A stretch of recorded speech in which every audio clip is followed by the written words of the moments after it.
It's good? Oh, I know you folks. You've seen you folks before. Look up there, look at that.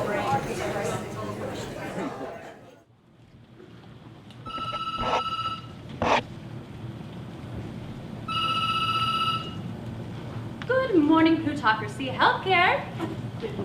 Yes, we're still located on compound 47. How can I help? I see. An appointment for your son. His name? Puppet 32679. I see his details here. What's wrong with him? An independent spirit? Well, that should have been removed when he was tagged and numbered. When did his symptoms start? I see. Well, if you bring him in today for just a 49% increase in the family's monthly donation to the glorious wheel, he can avoid euthanasia. I know, wonderful, isn't it? We call it the weekday whitewash. Thanks to our corporate benefactors. Rah. Oh, I know. I'd love to meet them in person too. But at least we know they're rooting for us, don't we? Well, Dr. Shafting is seeing another puppet right now. He was called out to remove her soul and empty her bank account. I know, scary to find unexplained money, isn't it? Yes, she'll be fine. Howie is later at 11 o'clock. Good. I'll have a henchie from security waiting at the compound gates for him. Bye-bye. Oh, good morning, Mrs. Sense. Any more requests for merciful relief this morning? Good morning, Dr. Shafting. Yes, we have a puppet booked for 11 o'clock. His mother called. He's suffering from initiative and creativity. It sounds nasty, but he's in the early stages. His details? He's 29, tagged and numbered 4 years ago, with a tune-up just 3 months ago. Is he still taking the ideology serum to quell the head noises? Regularly, and in the dark. So I don't know what's happening. He's not showing any signs of compassion, is he? Yeah, there's been a local outbreak. It can be very contagious, you know. Not that she mentioned. Well, we'll see. So that's him. Heard from any loose plebs lately? Excuse me? Loose plebs, remember? As in waiting for us to string them up as puppets. You know? Tagging, numbering. Oh, come on, we've been over this new language. But perhaps you're in need of more private instruction. Oh, no, not now. No, I haven't. Okay, one more time. Now, apart from our all-knowing, magnificent corporate benefactors, without whom none of this would be possible, we now have 4 main groups: loose plebs, puppets, lackeys, and of course security, the henchies. Loose plebs, because they're, well, just plebs, and loose as in dangerous. Get it? Understood, Doctor. Only when they have been tagged and numbered do they earn the right to call themselves puppets. Yes, Doctor. And of course, you and I are the lackeys, of course. It is such an honor to grease the glorious wheel. Lackey Shafted. Quite a ring to it, don't you think? Oh, yes. Now, I know you're only a junior lackey, but you can still call me Doctor. Oh, yes, of course. Doctor. Oh, and by the way, I have a proposal for you I think you're going to like. Oh, yes? Oh. And she's just dropped off the puppet. Send him to the treatment area. We'll talk later.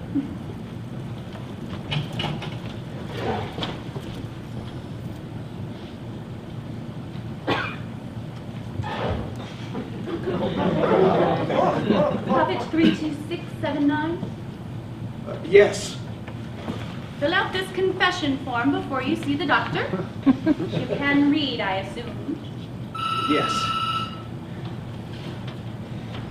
Good morning, Plutocracy Healthcare. Hi! Holiday shopping? I know, just when we were getting used to March and now it all kicks off in February. Fantastic, isn't it? No, get out! I have the companion series, How to Sell Your Grandmother's Pension in 3 Easy Steps. Look, I gotta go. I've got a puppet dangling. Bye-bye. Okay, just give this to the doctor. Over in the treatment area for endless waiting.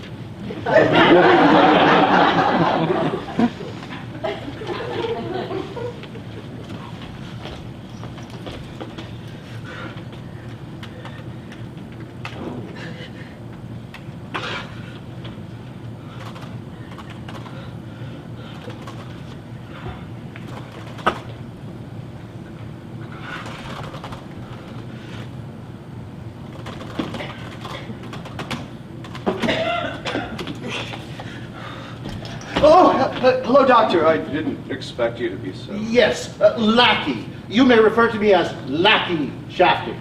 Understand? Sorry, lackey shafting. What seems to be the problem? Having flashbacks? Yes, my mom called right away. Random thoughts started last night and brought me out in a cold sweat. It was almost like civil rights. Oh, easy now. No foul language. Which thoughts and words specifically? History? Forbidden, of course.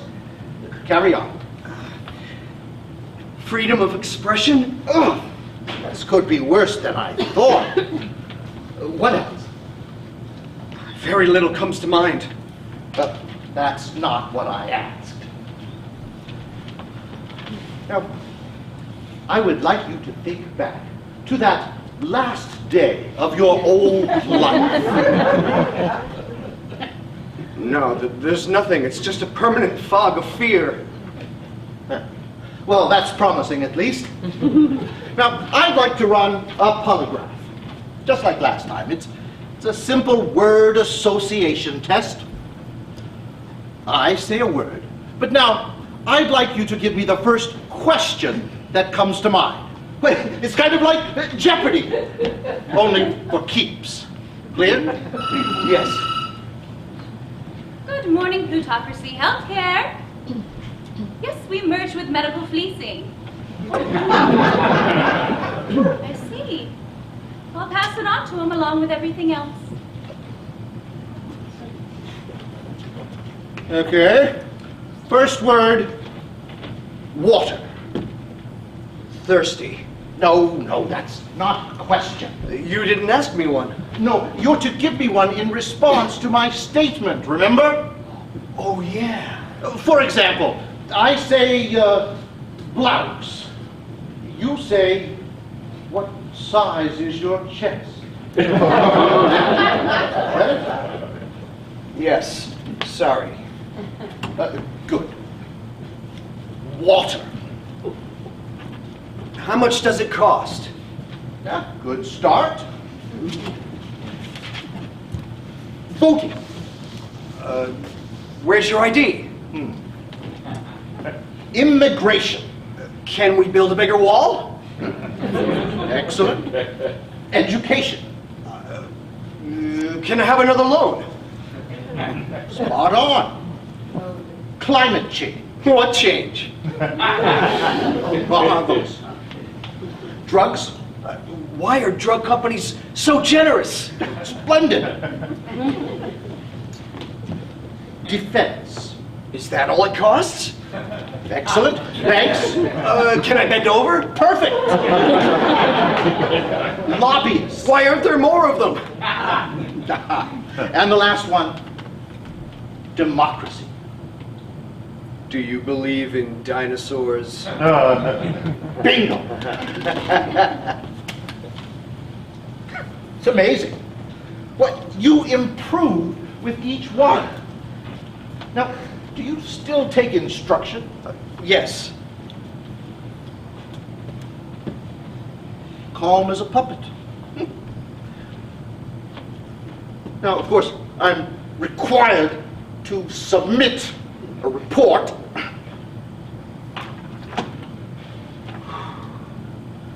The results are private, of course. That is, from you.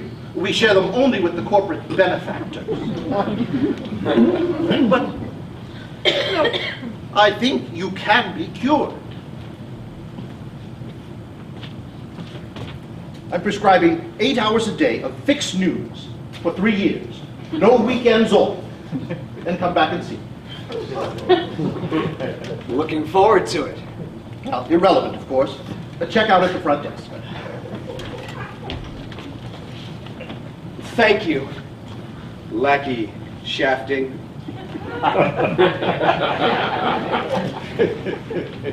Ready to make the donation? Yes, I have a blank check signed by my mom.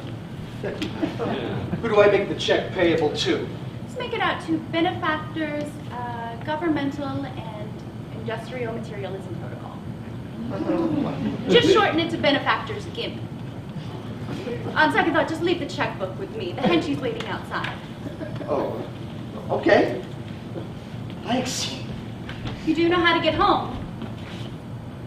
Oh, yes. I know where I'm going.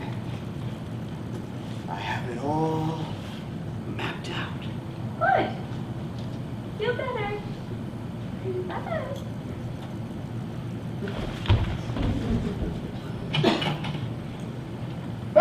Another effective morning, I'd say. Yes. Oh, actually, Congressman Howie Suckle called while you were tweaking the puppet. Yes, he's my old college buddy. Well, he'd like a lackey tune-up. He said he almost voted for term limits last week, and he's been throwing up ever since. Ouch! You know, he had problems with emissions, too. Well, call him back and tell him I'm free this afternoon. I'm on a roll. Now, where were we? I seem to remember that you had a proposal for me. Well, the news is I won a competition. Really? Who win? Milk Me Mutual. The grand prize is to have my account decimated in just 2 hours of trading. Wow, you lucky thing! And they said if I supersize my account, they'll let me share their social media page with 100 of my friends every day for the rest of my useful life. Anyway, they said I could introduce a friend too, and I thought of you. Well, now that sounds perfect, Mrs. Sense. You just couldn't make it up, could you? Oh, doctor! There's been a security breach! I wonder what could have been. You know the protocol, Mrs. Sense. Let's assume the position. As to the cause of this, I'm completely clueless. Oh, doctor!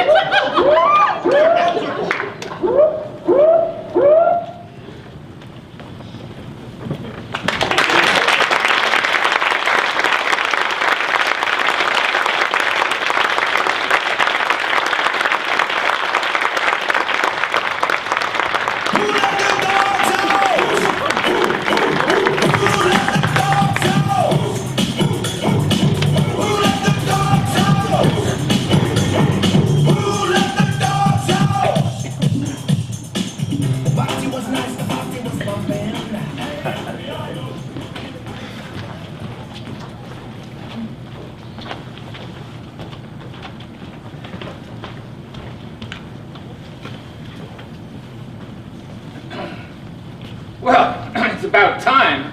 You must be the warden around here. I waited 20 minutes. Thought I'd just about crawl out of my skin. I beg your pardon. Are you interested in adopting a pet? If so, you're going to need a lot more patience than it took. What are you talking about? The receptionist said you'd be right in, and here I was pacing around like a caged animal. Like a I've asked- caged animal, sir? Do you have any idea what a caged animal goes through? Please don't toss off terms like that. You cheapen the experience of those poor little things. Now, why don't you just sit down so we can begin our interview.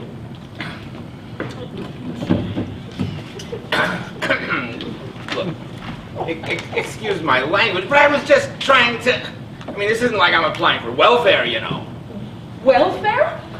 Oh no, you're applying for the welfare of our furry little friends, who have so much to teach us if we would only keep quiet and listen.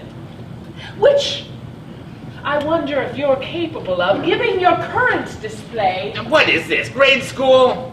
Look, I'm willing to go through this adoption interview, as you call it, but don't critique my manners. Dogs don't lay that crap on you. And that's why All aspects of your comportment and demeanor are subject to our review.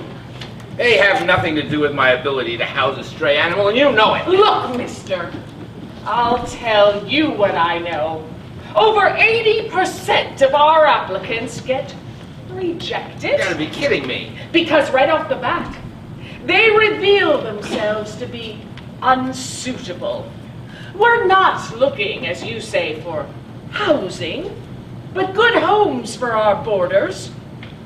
Bad tempers, poor judgment, inconsistency all lead to the same Well, I'm dismal... not perfect. I'm only human. Sir, being human is a common excuse for bad behavior. But it carries no weight here with us at the shelter. Well, all I meant was... Humans beat, burn, starve, drown, rape, and even eat their pets. It happens every day, in every part of the world. Why, just last week, we received a hamster that had been blindfolded and was forced to run along a turntable at 78 rotations per minute. That is so upsetting, just talking about it. I'm sorry, can I get you a tissue? Excuse me? Did I invite you into my space? No, I just... You can't curry favors with me. I've never accepted a bribe. This is a clinical, scientific, objective process. Really, I was just trying to... Enough!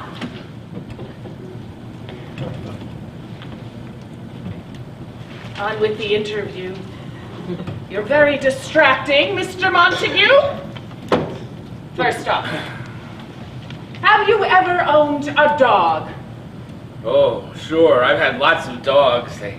They sleep in my bed, and I take them everywhere, even on vacations. In cars, on boats, to the park, to the store. We're always side by side. How inappropriate!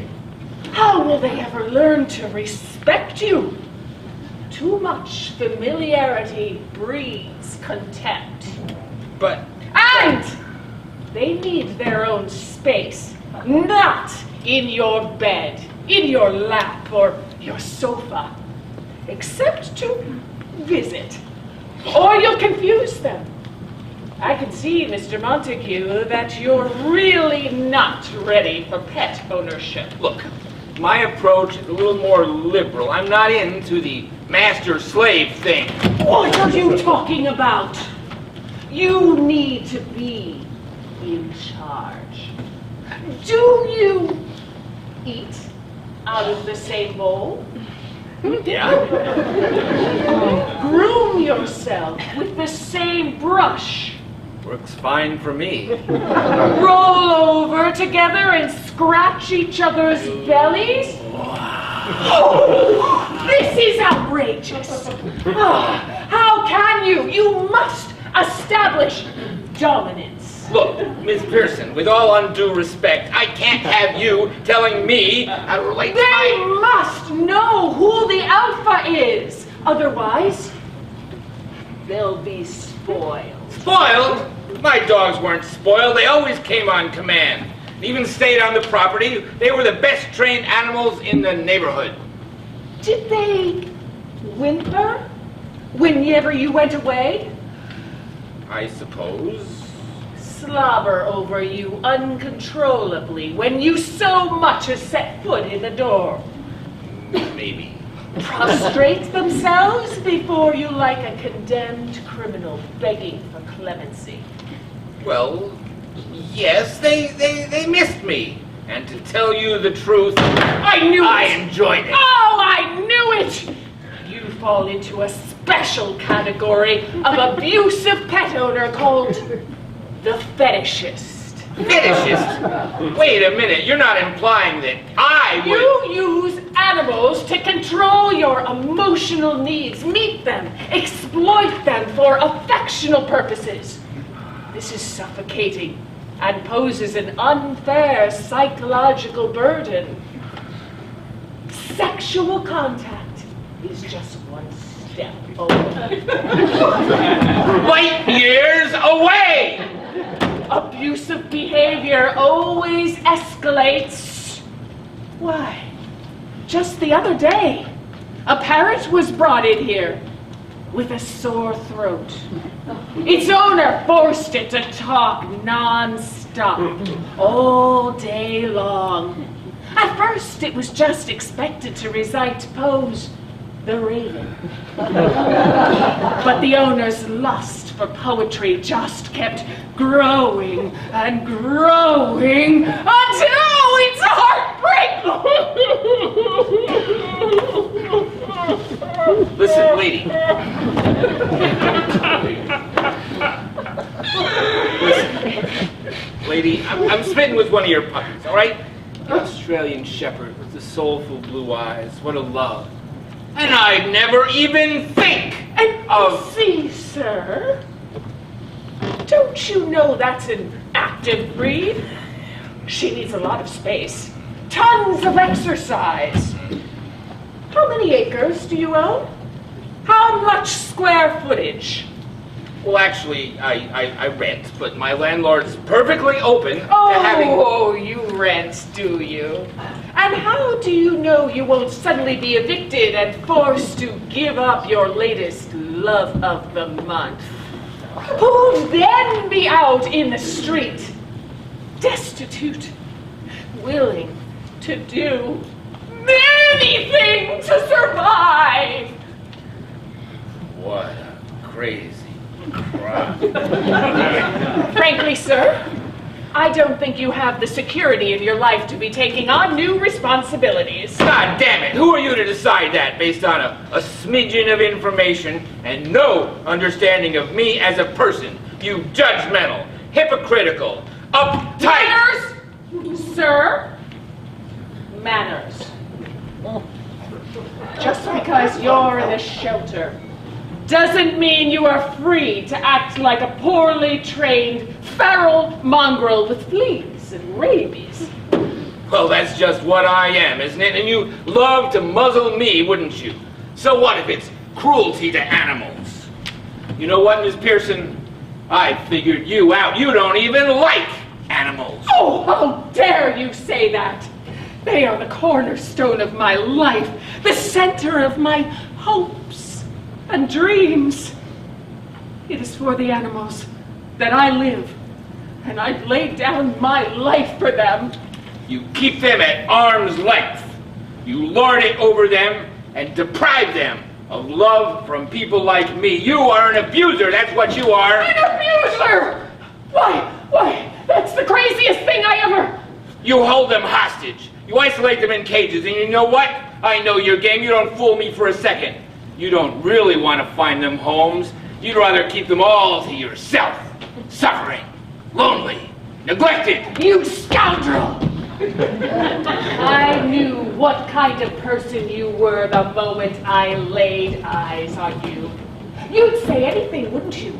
Just to get your hands on some innocent piece of flesh and fur, so you could cart it home and eviscerate it with your bare hands. Oh, I see the results of people like you every day. Poor creatures hanging on the edge of survival, but it won't work with me.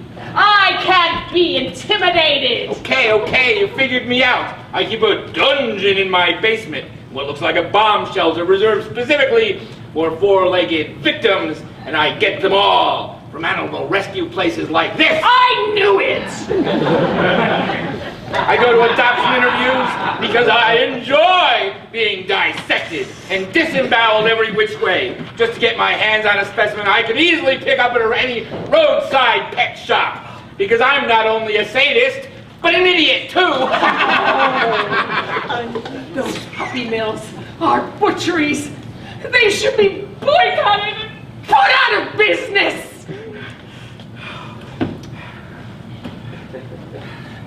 Look, think about it. Why would I go through all of this if I didn't love that cute little pup? Oh, you want the cute one, do you? The puppy? Well, those are the ones that everybody wants. With the bright, shiny eyes and the wiggly tails and the sleek, shiny coats. Trophy dogs, I call them.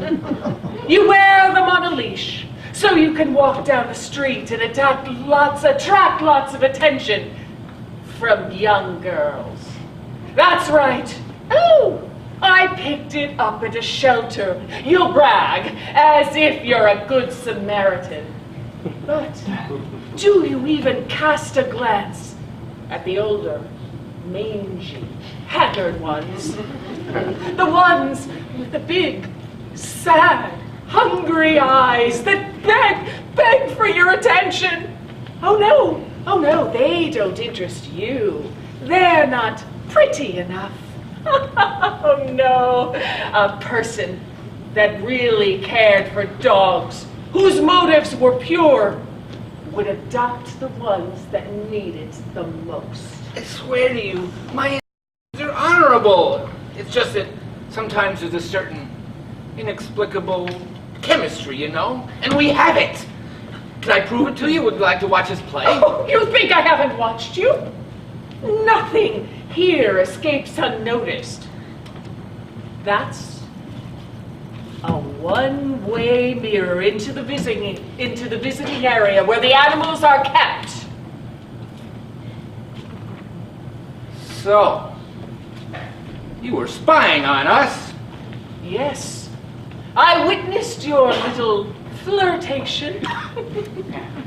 But the puppies are young and give their hearts away too easily, only to be taken in and shaken down.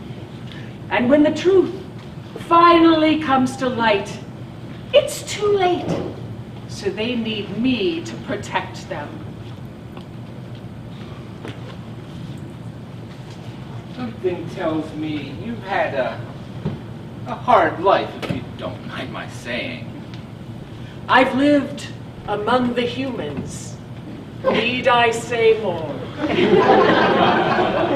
Humans, yeah, that's tough. I have as little contact with them as possible. Well, you'll need 3 references for your application to vouch for your character.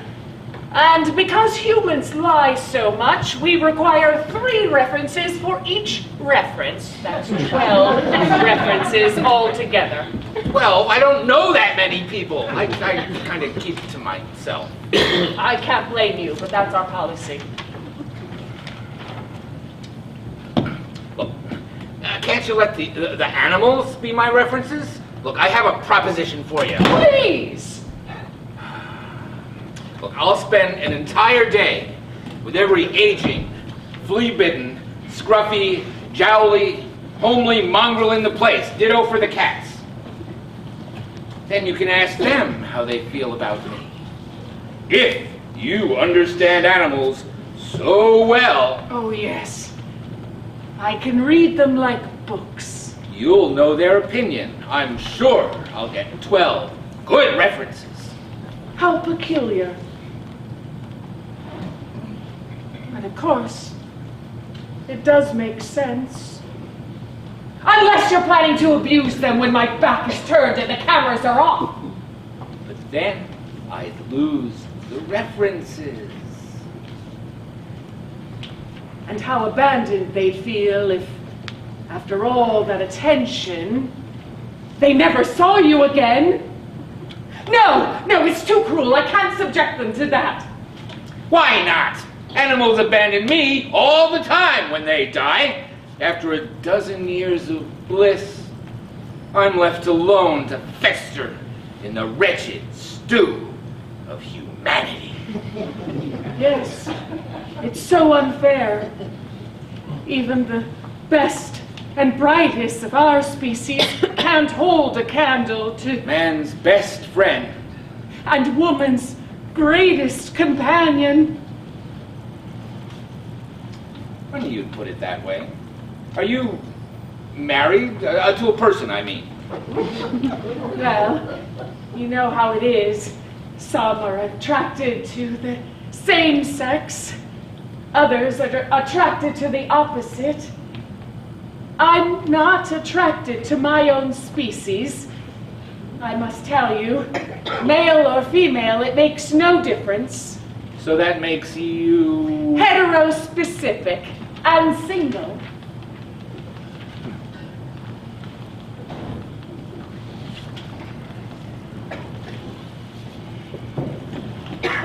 Except for my darling creatures, in whose eyes the sun rises and sets, in whose paws my heart rests, beating to the rhythm of a wagging tail and the purr of a satisfied kitten. All things are possible. Yes, I know what you mean. And are you homo-specific? I tried to be. I really did. I married a woman. Had a few affairs with men, but it was all just going through the motions. My true affection has always been for canines. I even, well, I can be honest with you, can't I?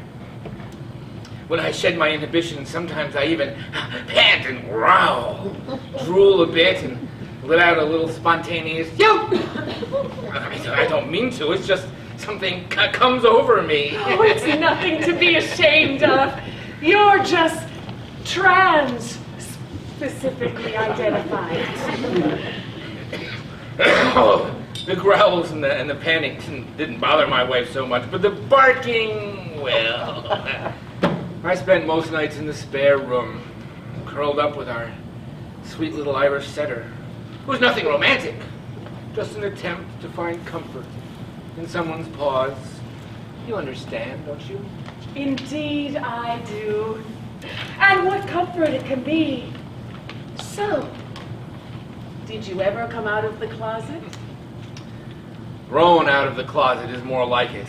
Finally, she'd had enough and ran off with a homo-specific woman. In this case, she turned out to be a lesbian, and I was never happier in my life. Finally, just me and my pets. An enviable lifestyle. It took years to come to this point, but I can finally accept myself the way that I am. And so can I. Then don't you see how much love I could give that sweet little Aussie?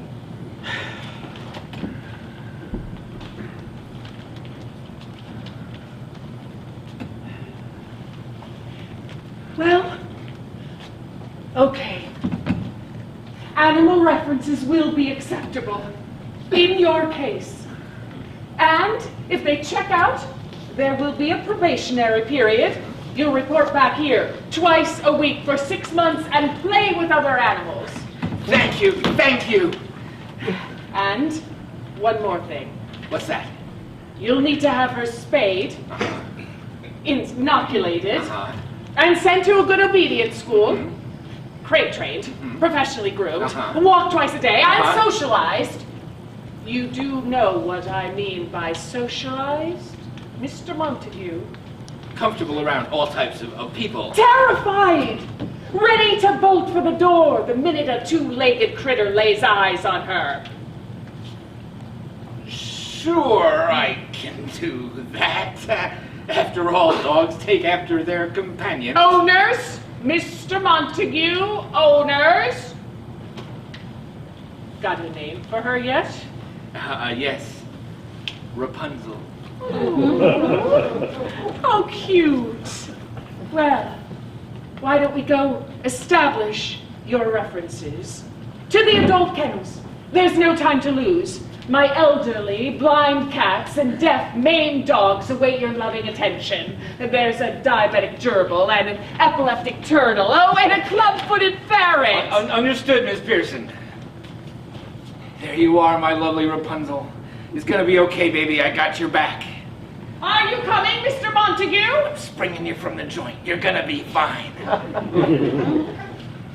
What happened? Did you get cold feet? No, Mrs. Pearson. I have eager arms and a warm heart. To the kennels we go.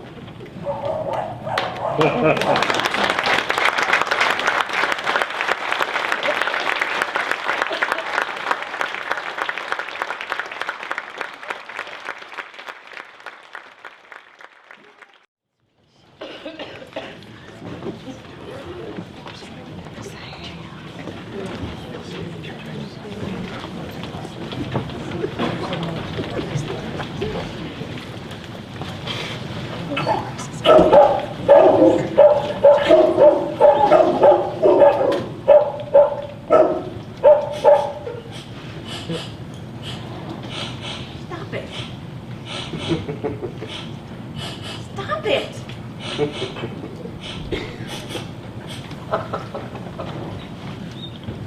Stop sniffing me there. Where? Right there, where you're sniffing me. Where? My butt. Just stop it, okay? I'm not sniffing. Where your nose is, that's where my butt is. Now stop it. I'm not sniffing, I'm breathing. It's a sniff. I know when I'm being sniffed. Now beat it. I thought you liked me smelling your butt. Not anymore. Not today. And maybe never again. Can I lick your ears? No. Can I lick just one? I like the right one a lot.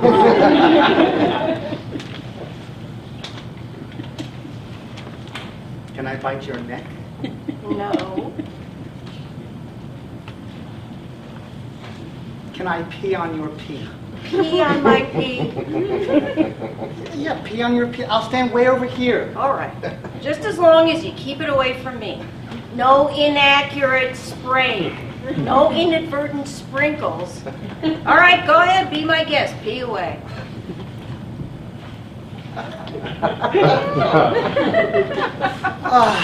Oh.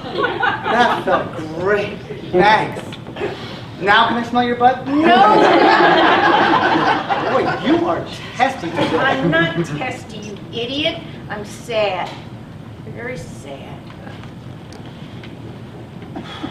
Did I just see what I saw? What did you just do? I peed. And look where you peed. On the ground, on this pile of dirt by the clump of cut flowers that are just about nearly dead. You nincompoop. That's Cecil's grave you just peed on. Cecil? Cecil's dead? Can't you remember from day to day? What are you living in, a fog? You know what Billy told you. Focus, focus. I was biting my stick yesterday. That's my job. Well, it's not all about sticks and fetching. You do know that, don't you? And you do know where they buried Cecil yesterday? Where I peed? See, if your nose was focused on something beyond smelling butts, you would have known where Cecil was buried, and you would not have lifted your leg and relieved yourself so thoughtlessly. I'm sorry. I want you to remember that this is the sacred turf of Cecil, the divine crypt of all things Labrador. Here lies the stud of all studs, my Cecil, and I want you to know that you will never come close to filling his boots. Never. poor, wretched soul, you bottom of the pack heathen. Get away from me. Go find a yellow jacket's nest and hump that. Go.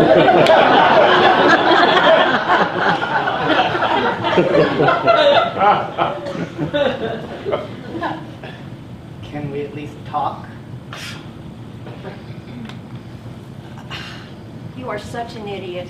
I'm not that stupid. I know where all this small talk is leading. And in your case, I do mean small, like infinitesimal, like a whimper, like nothing. I'm not nothing. Yes, you are. Why are you so cruel to me? Because I'm a bitch.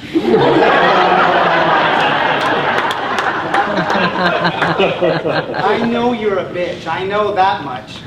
I just thought you were a different kind of a bitch. Not like Noreen or Zelda. They stole my food when I was a puppy, and Noreen nearly tore my ear off once. I thought you were different. Remember when the man, he would throw you a stick and you drop it for me so that I could pick it up and bring it back to him, remember? Yeah, I remember, so. So what happened to that Maggie? The kind and selfless Maggie? You are such an idiot. Really, you are. You know why I did that? I did that because I knew what the man would do. He would be so enamored, so frickin' pleased with me and himself for breeding me that he'd give me an extra treat. And he's not the man. He has a name like you and me, and it's Billy. If you have any room left in that pygmy brain of yours, remember his name. It's Billy. Billy, God, okay, got it. You know how I got to be top dog. I focus. You know who gets called from the kennel every night to sleep by Billy's bed? You think that's just a random event, an arbitrary occurrence? No, that is the well-planned result of my sucking up to Billy day in. And you're proud of that? I love Billy. I love him almost as much as I love Cecil. When Sarah left and didn't come back, who did he let into his bed at night? Whose fur did he cry into? And when the new woman, Anna, came into the room that night, oh, their breath smelled like fermented fruit. And their clothes came off, and there was the tugging and the biting of lips until they fell into the bed, and he entered her, and she grasped the white sheets and arched her back and cried for joy. I was right there.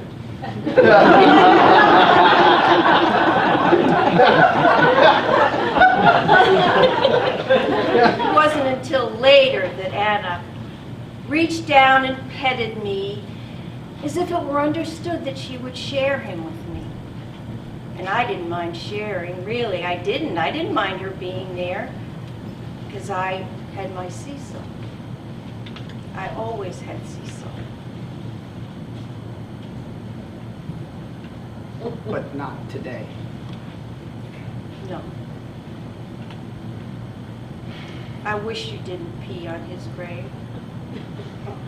I need to learn to focus. I like Cecil, too, except when one of you girls were in heat. He was the best. Oh, boy, did he have moves. What? I hope you took notes. Where are you going? I'm going to lie on Cecil's grave. I don't care that you've pissed on it. I'm going to stay right here forever. Forever? What about when Billy calls? Oh, Billy, he'll just have to learn to live without me. He's gotten kind of complacent recently anyway. Well, with that new letter, he probably won't even know I'm gone. Oh, come on, you're his favorite. Maybe. But you know what? I don't really care. He can go on. He has his woman, his Anna. But I lost my stud boy. I lost the love of my life. I want to die.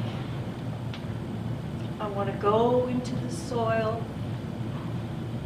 where I'll meet Cecil, and he'll be in a new form.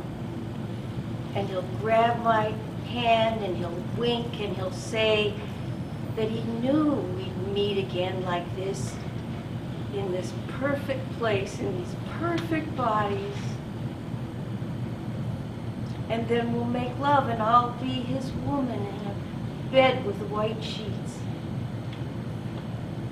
And we'll make love looking into each other's eyes.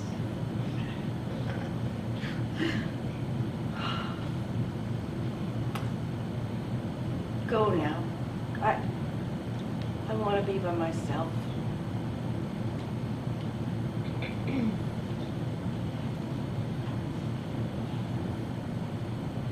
You remember when Billy throws you the stick and you bring it back to him?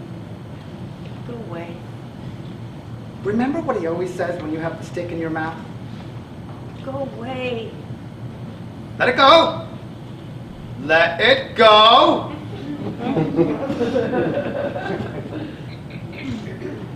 Cecil's gone. Drop the stick. Let it go, Maggie.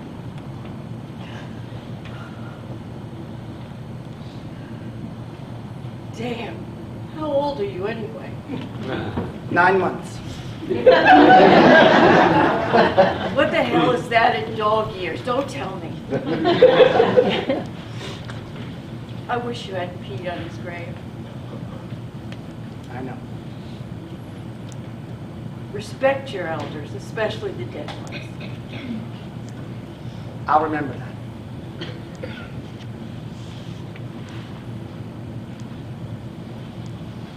Where are you going? To look for a tennis ball. Well, you can smell my butt now if you want to. Really? Really.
Oh my God! Oh my God! What am I gonna do? I say yes, I have to. Of course I have a choice. I could say no, but I don't. What must be, must be, must be. Wings. Enormous wings fill the room like snow-covered clouds. His face so handsome. Eyes flame-filled. No, I'm not scared. He is wisdom. Joy, the Archangel Gabriel. I can't stop shaking. The more I hide, the closer he comes. Pinching myself.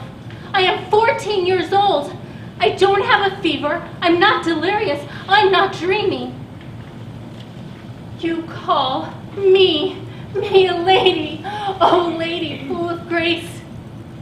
Now you're singing.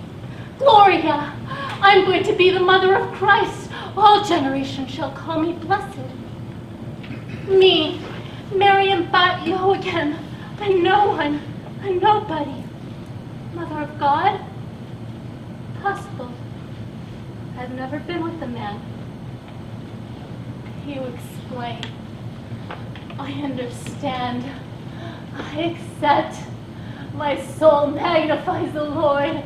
Thank you, thank you. I am so happy. The angel is gone. I am alone. I don't know what will happen now. Dear God, I know you're with me, but where are you? I'm so afraid. I don't want to know what I know will come. Please, help me. He wills. I accept. Hallelujah. Things can't go on like this. I'm scared of dying, of not being good enough, of not settling our stuff. Please, help me. I hear you. Mom? It's been forever since anyone's called me that. Usually it's Holy Queen or Our Lady full of grace. Forgive me. No need. Mom is fine. I like it. Mother of God? Is this real? You call, I answer. I didn't. Oh, come on. Isn't that you holding rosaries? Statues of me all over your house. Please help me. I was praying to her. Okay. Do you know her? Immaculata Dolores? She died in 2003, January 24th. We call her Lottie. She was named after me. She celebrates the Feast of Immaculate Conception, not her birthday. Was struck blind at 50. Speaks Italian when she doesn't want anyone to understand. That Lottie? Oh, how is she? She was never happy. I hope she is. My whole life I tried to please her. I still want to. Want to let me help? What can you do? Do you remember the Memorare? Never was it known that anyone who fled to your protection, implored your help, or sought your intercession was left unaided. You can trust me. Trust? People who trust are fools. A direct quote from Lottie. Come here. Sorry. Reflex. No, I'm sorry. I understand. This is all so bizarre. I have no fever.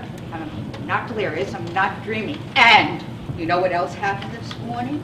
I found a recorder with a tape my mom made in 1999 behind a stack of knives in a kitchen drawer.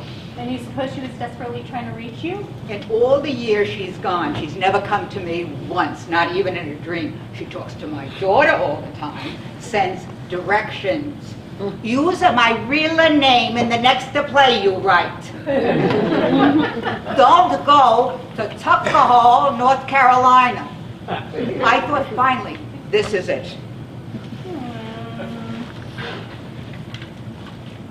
What better time for her to come to me than the day before Mother's Day? I miss her so much. I know. I muster up all the courage I have. I put in new batteries. I pressed play, and there she was. Her voice clear as a bell. I was divorced in 1944. Nobody did that back then. Nobody but me. Me, Lottie Dolores. And then, I can't go on. I gotta stop.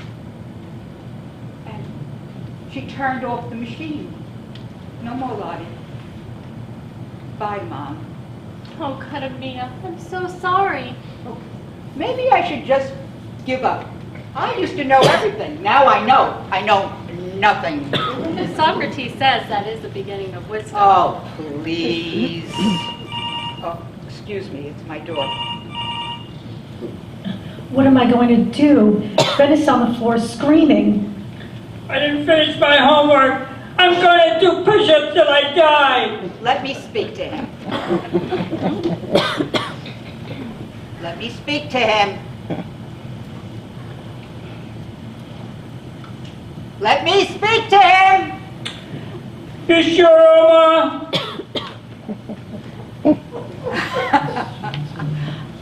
What happened, Ben?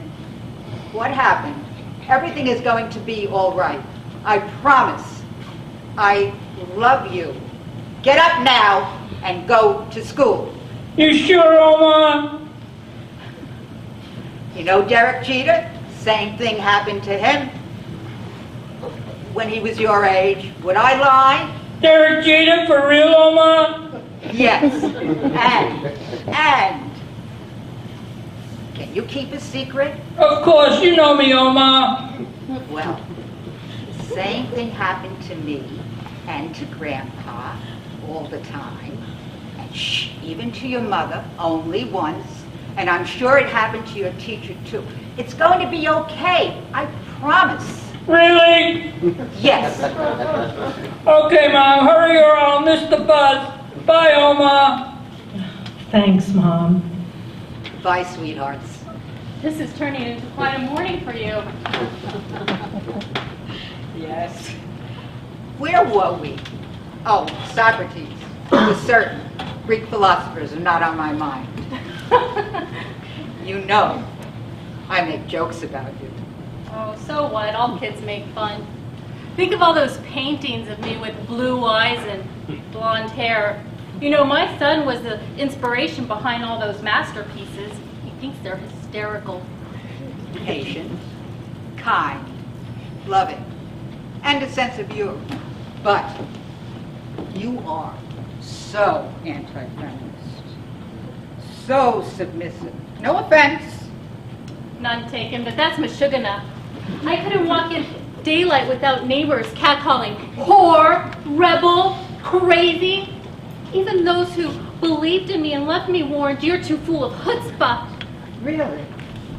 I didn't know if Mom and Dad were going to disown me or if Joseph was going to have me stoned to death.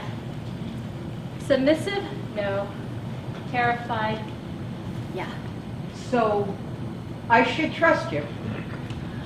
I can feed your soul. Manja, isn't that what Lottie would say? What do you have to lose? I could get rid of your pain. I'm getting old. Lottie is dead. All chances of us proving that we love each other are over. And no matter how much time I spend with my kids, I need more. Nothing works. No matter what you do, it's never enough. Let's talk about your mom, okay? My mother? No matter what you asked her, she'd answer, "Frick that. What do you need to know? What the difference does it make? Talk is a cheat." On my 37th birthday, I wanted to hear what I had never heard. I love you. I begged her to say it. So she came back with her usual parquet. Worse. Doozy butts! Stupider! And she walked away. Mary, how can I love my children if my mother never loved me? But you do love your children. I do, except when I don't. I do, except when I don't. I go on and on about my mom, but I do terrible things too. Like? I can't keep him safe anymore. When my son left his wife, I said, "Never come into my house again." What kind of a mother is that? That's easy. The same one who got off that whatchamacallit and sent Ben off to school.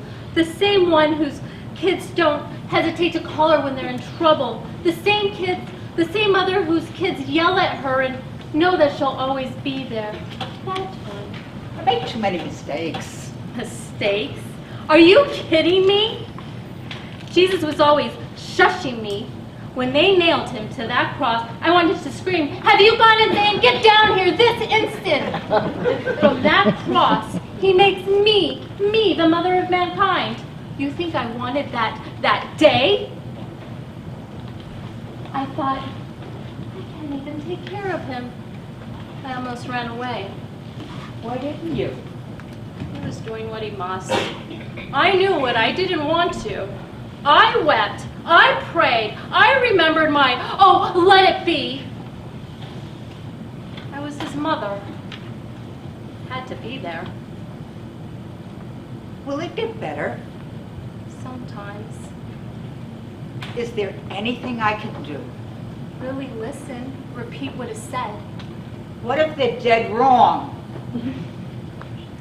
What if your daughter told you, I'm pregnant with the Messiah by a Holy Ghost, I'm going to have my baby in a stable? Wrong. And what if your son told you he's going to die to save the world? That's different. I don't understand witnessing. Listen, forgive, what? I trust you to figure out what works for you and them. You are placating me. I'm witnessing.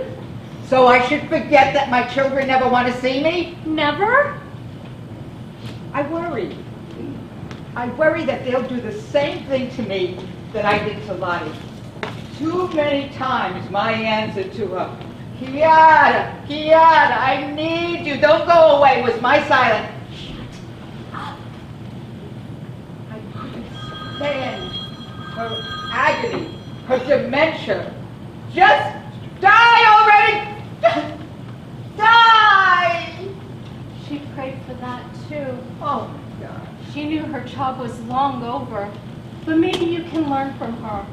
Learn what?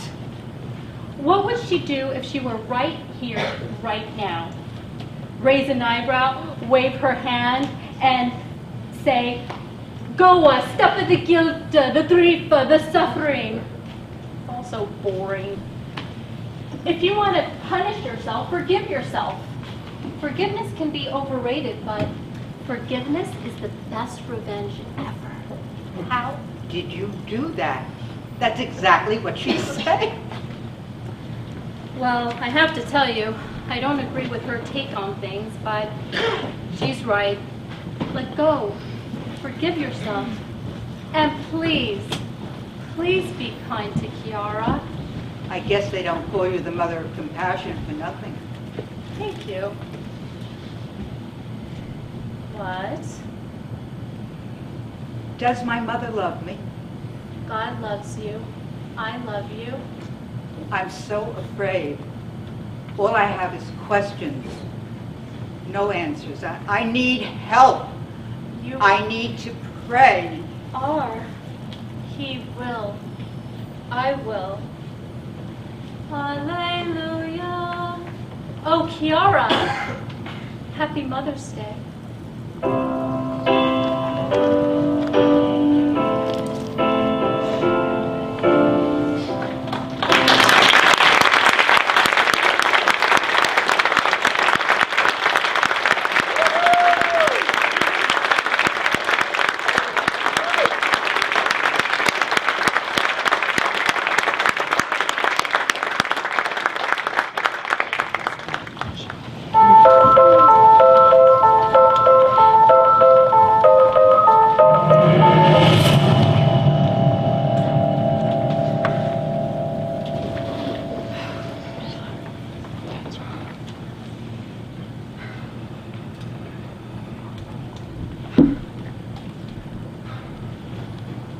Good thing we're in this truck. Why do they even build roads where they cross? Damn deer. You'd better check if there's damage. It's a truck. What is that supposed to mean? It means it's a truck. That's what it means. Oh, my heart is still pounding. You have a heart. What? We'd be dead in the Subaru.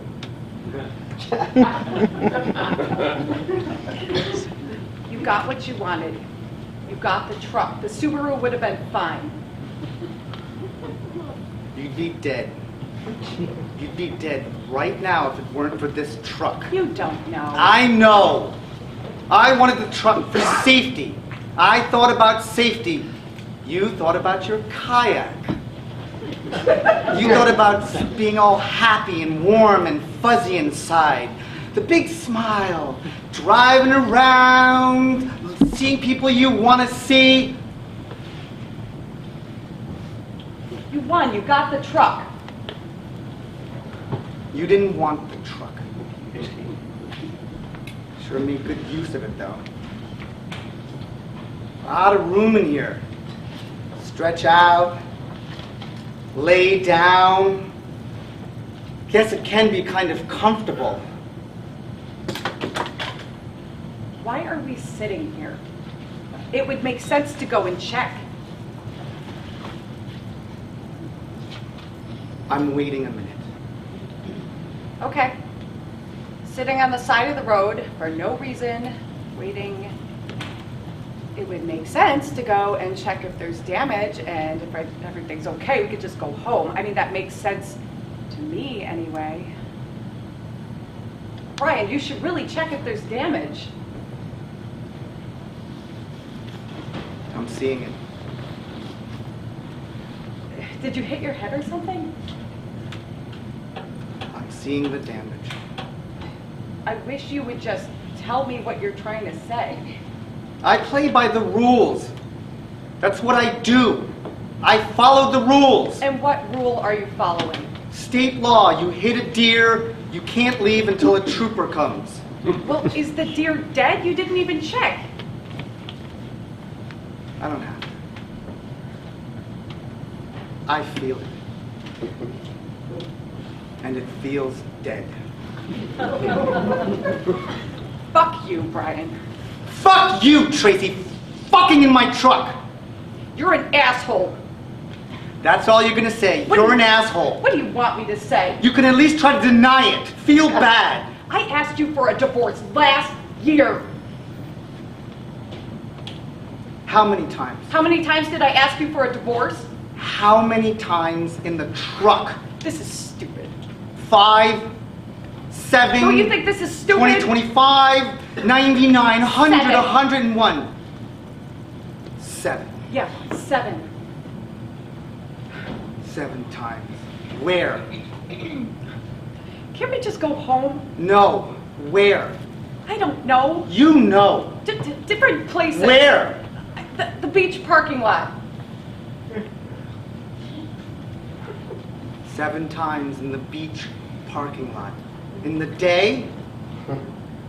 7 times in the day in the beach parking lot.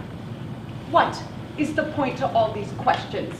It's against the rules. It's done. Decent exposure in a public place, it's illegal. I want a divorce. I followed the rules. You don't. Where? I told you. Where in the fucking truck? Where in the fucking truck? You know what? That depends on how we were fucking. Sometimes we go in the back and we lay down and stretch out. Sometimes right where I'm sitting, and sometimes right where you're sitting. And if you want the exact time of day, it was in the afternoon. And it was before lunch, and we'd go into town, and then we'd come back to the beach and we'd fuck some more. 8 months of fucking. 8 months of wonderful fucking someone I loved who loved me back. 8 months of feeling alive inside instead of dead in this dead marriage.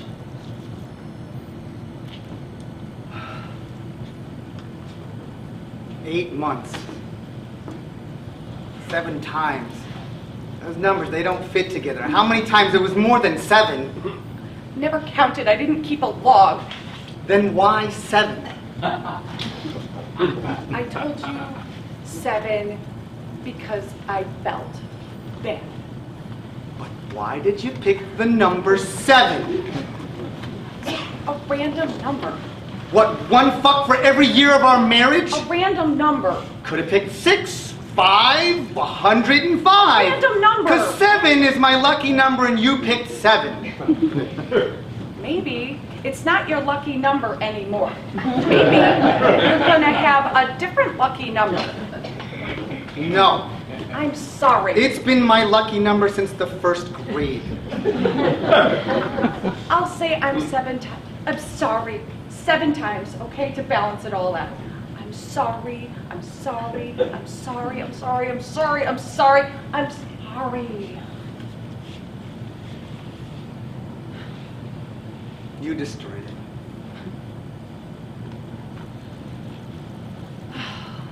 How did you decide it was your lucky number anyway? Why do you care?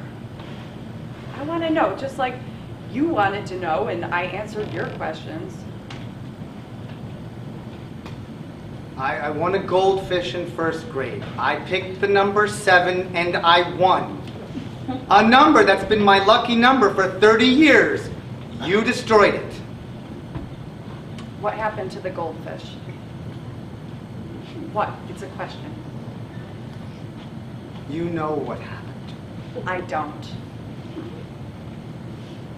It was 30 years ago. I was 7. And? I didn't know how to take care of it. What happened? It died. How? I didn't change the water. I watched it. It couldn't breathe. It died. It was my goldfish that I won. It was mine. I wanted to let it go. I just couldn't. You could let me go, though. You're not a goldfish. You're a whore. Okay, I'm a whore. Let the whore go. Why did you say all that stuff? Why did you ask? I asked for details. You asked me questions, and I answered them to the best of my ability, and I gave you the details. No, Tracy, you said he loved you back. You didn't have to say that. I loved you back for 7 years. I'm sorry.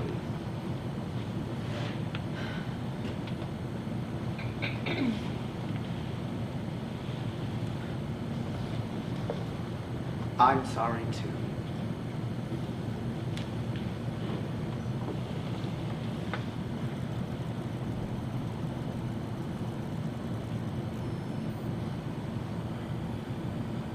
You know, I tried. I know you don't believe that, but I really, really tried. I tried to do this marriage, but I just couldn't. I know. Dead. Dead inside. Yeah. Yeah. And I think once this is over and we're living our separate lives, you're gonna know what I mean. It's better this way.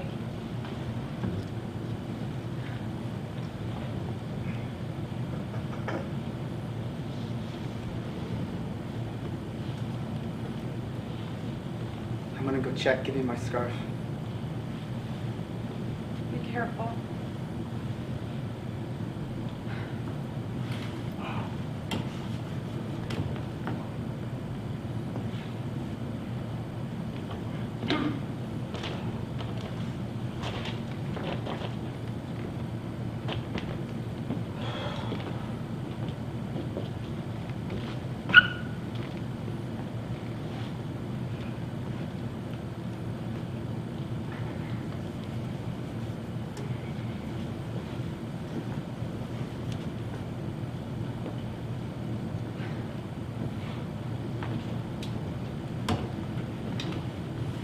Are we going?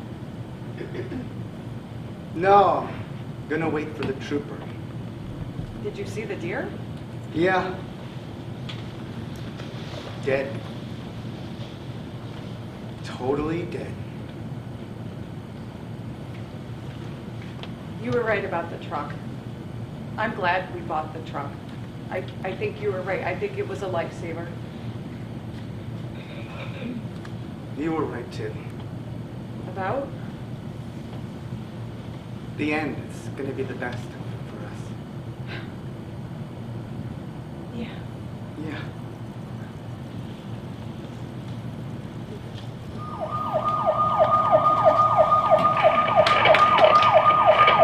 I got a car parked by the side of the road. It's running. You got what? The car's running and its tailpipe is stuffed. What? It's blocked. The car's running and the tailpipe is blocked. 2 people inside, unresponsive. I'm at mile 77, Interstate 7, marker 77. Need backup. Interstate 7, marker 77. Marker 77.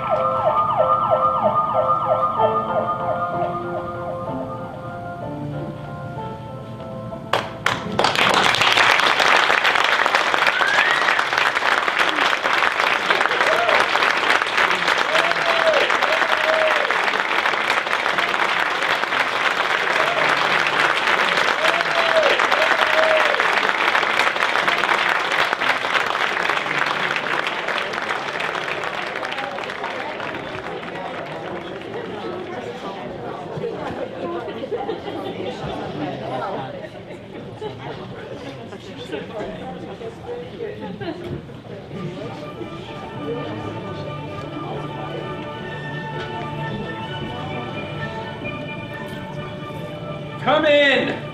Hi, Ralph. Hey, hang on a minute. Gotta find the keys. Hello? Yeah? What? Why do you need a tune-up? The van runs fine. I don't care that the check engine light came on, it just needs oil. That's why they told you to carry oil in the van.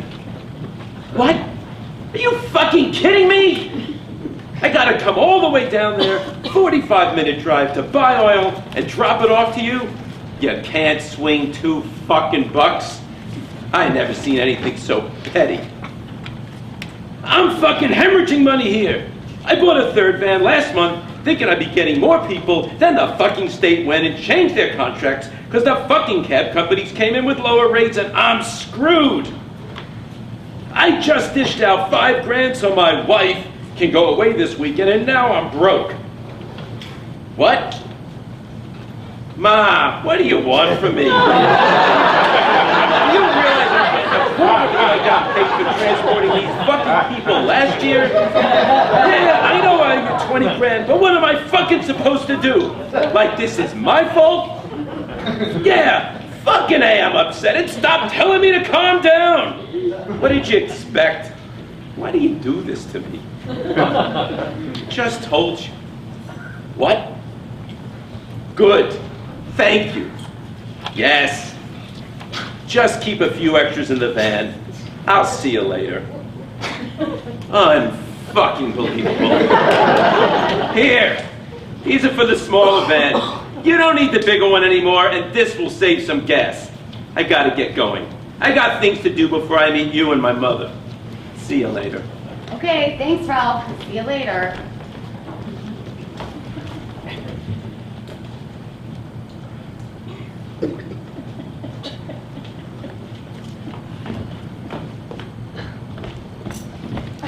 Hi, Betty. Yeah, not so good morning today. This one wouldn't get up, and when I wanted to get her up, she won't let me do her hair unless I let her wear that fade. No cigarette for you later. Okay, come on. Come on, Emma, we have to hurry. You know, let me tell you something. She continues with this, she's out of here. I'm sorry to hear that. Emma, honey, you have to behave, otherwise you're not going to be able to stay with Betty anymore. And that would be terrible. Good. That's not terrible. Emma, you don't mean that. Betty's good to you. Oh, hello, Miss Ruby. How are you? Good morning. Okay, come on, ladies. We have to pick up the guys, and we're running late.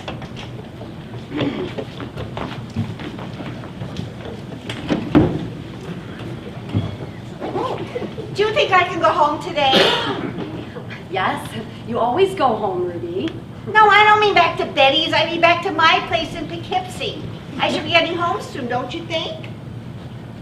Does your stomach hurt? No, why does yours? Yeah. It's sort of like there's a baby in there or something. You just finished eating, so you probably just need to let your stomach settle. I used to be one of the Rhinebeck girls. Did you know that? The men love watching me dance. My beer is Rhinegold, the dry beer. The Rhinegold whenever you try beer. It's not bitter, not sweet, it's the extra dry treat. Won't you try extra dry Rhinegold beer? I bet you were the hottest ticket in town, Emma. I sure was. The men couldn't keep their hands off of me. We dressed up then. In those days, the ladies always dressed up. The Rhinegold girls were stars. I was a star. You still are, Emma. You still are. Excuse me, driver! Yes, Ruby. I like your coat. Thank you, Ruby. It's a nice color. I wish I had one like that. Where'd you get it? I don't really remember where I got it. Probably some thrift store. I like to get my clothes from thrift stores. You can find really nice things with the tag still on them, and you don't look like everybody else, and you don't look like the clothes that they're wearing. Can you take me sometime? All right, ladies, here we are.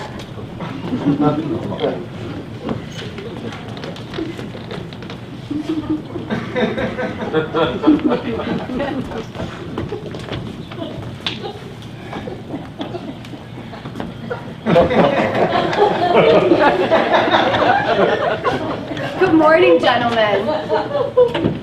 Good morning, gentlemen. Good morning, Mallory. Why so late? Mr. Cobb wasn't happy. It couldn't be helped, Ethan. Yeah, Mr. Cobb won't accept that. Well, too bad for Mr. Cobb. It happens sometimes. How are you this morning, Don? I don't know why you talk to him. He never talks. I know, but he can hear me, and I want to acknowledge him and say Yeah, hello. maybe he appreciates it, maybe not. Who knows? Maybe he appreciates it.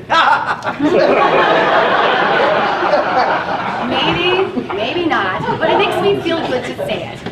Okay, here we are, our last pickup. Thankfully, it's a short trip from Mr. Cobb's to Pete's.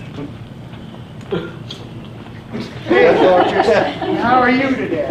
Hey, Pete, I'm doing pretty well. It's cold out, but then again, it is January.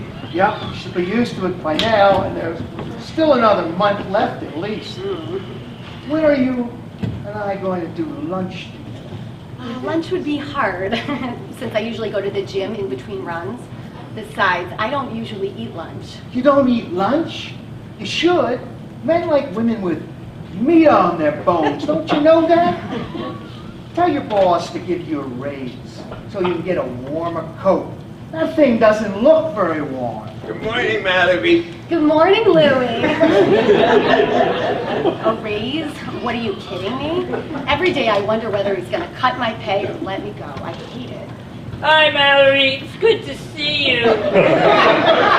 Good morning, David. It's good to see you, too. First of all, he's not going to let you go because then he'd have to get his lazy ass up early to drive. And second of all, he's full of shit. He's not broke. I should know. You know, my wife is his wife's sister, and Whitney's always bragging to Dars about all the money he makes. And Whitney's also got a big gambling habit. And believe me, you have to have a lot of money if you're going to gamble as much as she does.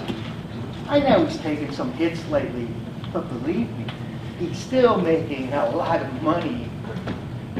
Are we leaving soon? Chill out, Lil. Soon enough. I'm sorry, So, why do you stay? I mean, don't get me wrong, I would hate to see you leave, but there are better jobs out there. I wish it were that easy. I was unemployed for a year before I finally got this job. I've been trying to find a decent paying job since I was laid off, but there's a huge pool of competition and few good jobs out there.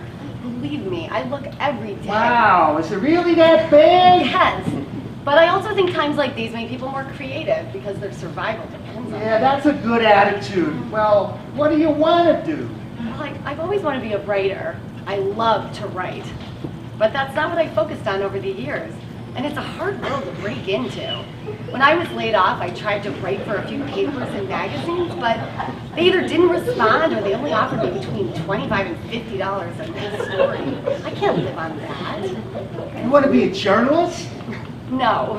I really want to write plays and short stories. But writing for newspapers and magazines would at least get me into the writing. Yeah, I know. Who knows? Maybe some fantastic opportunity will come up when I least expect it. In the meanwhile, I get to see you and the guys. And I'm able to pick I know. I can pay my bills and everything, so I can't complain. Besides, this is a noble cause. I know about that. But if it's any consolation, I think you're great. And any place would be lucky to have you. You sure as hell deserve better than that asshole. Driver, are we leaving soon? I have to go to the bathroom. Yes, Ruby, we're leaving. Thanks, Pete. You're a real sweetie. Anyway, I better go. Looks like you got a headlight out. You better get that changed, or you'll get a ticket. Thanks. See you later. How is everyone this morning? Good, Mallory. How are you? I'm doing just fine, Louie. How are you? What did you have for breakfast this morning? I don't usually eat breakfast this early. What about you? What did you have? Raisin bran with fried toast. That sounds healthy. It's not my favorite, but it wasn't bad. What's your favorite? French toast. Pete makes really good French toast, and it doesn't hurt my gums. Raisin bran hurts my gums. I have to wait for the milk to make it soft before I can eat it. I love French toast. Does Pete do all the cooking? Pretty much. He's a better cook than Doris, and she doesn't really like cooking. Mallory, who's our Lord and Savior? Jesus Christ is our Lord and Savior. Right, you remember. Of course I do. You think I'll go to heaven? I can't imagine why you wouldn't, Louie. You know what? My favorite liverwurst with spicy mustard on whole wheat bread. Do you like liverwurst? Actually, yes, I love liverwurst. I like pate too, with fried onions. Onions and liver. Are you a good cook? I think so. I like to cook, and I like to eat. So if I had to guess, I'd say, yeah, I'm a pretty good cook. I like to eat, but I don't like to cook. You and a lot of other people. Good thing you don't have to worry about it. What kind of things do you like to cook? Everything. My favorites are fish and lamb. Oh, but I love pasta, pork, chicken, buffalo, venison. You name it, I'll eat it. I like it all. Although these days it's been mostly ramen. Wow, that sounds delicious. What's ramen? Cheap noodles. We mostly eat chicken, but Pete also makes things like shepherd's pie, roast, and ham. How about lima beans? You like them too? Even lima beans. My tummy still hurts. It feels like I got a baby in there or something. Right, Ruby. If your stomach is still bothering you when you get to the program, ask to see the nurse, okay? And Mallory, do you think Pete's going to throw me out? Of course not, Louie. Why would he? I forgot my lunch basket again last week, and he was really mad. He yelled at me and told me, next time I'm out. Well, it is the third one that you've lost this month, and he buys you guys a nice insulated kind. I know he's not happy about you losing another one, but I'm sure he's not going to throw you out for it. Well, that's what he told me. He said, if it happens one more time, I'm out. And I don't want to be thrown out. I'm scared, Mallory. Would you talk to him and tell him not to throw me out, please? It's quite simple, Louis. Don't lose your lunchbox again and you won't get thrown out. Don't lose your lunchbox. You won't get thrown out. I'm Bullwinkle. I'm Bullwinkle. Then I just forget to take it with me sometimes. Mallory, can you make sure I don't forget it? I'll try, Louie. But you should really ask the ladies at the program to help you remember, since I don't always go inside when I pick you guys up. Okay, I will. I don't want to get kicked out. I'm scared. He doesn't want to get kicked out. He's scared. I'm Bullwinkle. Yes, Victor, we know you're Bullwinkle. Valerie, you know what I did last night? No, Ethan. What did you do? Absolutely nothing, like every other. Mr. Cobb is me. Yeah, Mr. Cobb. Oh, he's a horrible man. Oh, he doesn't allow us to watch TV or anything. We have to go right to our room after dinner every night. Can you imagine if that was your life? No music, no books. I hate him. Ethan, I'm really sorry to hear that. He hates Mr. Cobb. Victor, would you please stop that? Valerie, you shouldn't follow so close behind that car. That's how accidents happen. That's how accidents happen. I'm not that close to the car, Ethan. Yes, you are, and it's dangerous. Valerie, who's our Lord and Savior? Jesus Christ is our Lord and Savior. All right, guys, enough. I'm going to put on some classical music. Let's have a little peace for a while. Can we listen to the oldies station? We're not listening to oldies, Lois. Why not? How come you got to say so? You should never have that. Because you're the only person who likes that station. Guys, please stop. Let's just chill out for a while, okay? Louie, I'm putting on classical music because I find it soothing. I just want to relax for the rest of the drive, okay? Okay. Besides, we're almost there. You won't have to be quiet for long. Excuse me, but I have to go to the bathroom really bad. Hang in there, Ruby. We'll be there any minute. All right, I'll try. Mallory, you're still driving too close to that other car. Ethan, stop. Seriously. Don't tell me how to drive. Oh, now you sound like Mr. Cobb. Can't do this, can't do that. I guess I'm no better than a prisoner. Has it ever occurred to you? Has it ever occurred to you that you can really get on someone's nerves, Ethan? Yes, of course it has. Don't you think I know that? But a lot of people get on other people's nerves. It's no cause to treat them badly. What makes me any worse than you or anybody else in this van? Don't you think you get on my nerves? All right, Ethan. Fair enough. Now enough said, please.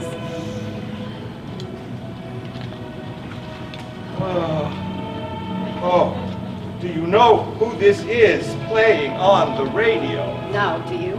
Of course I do. It's Handel's Messiah, a well-known piece, George Friedrich Handel.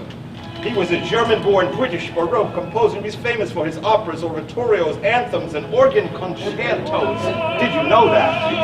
No, I didn't know that. I know that Beethoven still composed music after he went dead. Oh, everyone knows that. I thought you knew about classical music, and that's why you liked it so much. No, I just like the way it sounds. My father always listened to classical music and to operas. I hated it as a kid, but now I find myself drawn to it. It's relaxing. Oh, yes, it is. Oh, it's quite beautiful, too. I love the whole classical period. What an extraordinary history. Did you know that the term classical music didn't even appear until the early 19th century in an attempt to distinctly canonize the period from Johann Sebastian Bach to Beethoven as a golden age? In fact, the earliest reference to classical music recorded by the Oxford English Dictionary is from 1836. Jiminy crickets, Ethan. How do you know all these Oh, details? that's easy. My childhood was filled with music and poetry. Didn't I ever tell you that? Did you know that I write poetry too?